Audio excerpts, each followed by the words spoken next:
matanaw natin yung vulkan.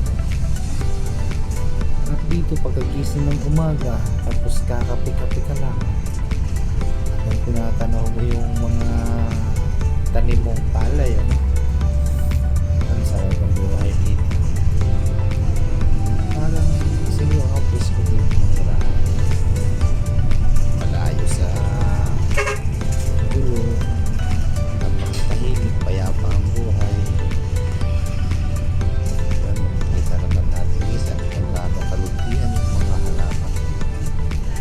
Sarap dito talaga. Yung mga sasakyan pa masyadong crowded. Gaya yung sa ibang mga syudad, talagang mga matitindi ng traffic.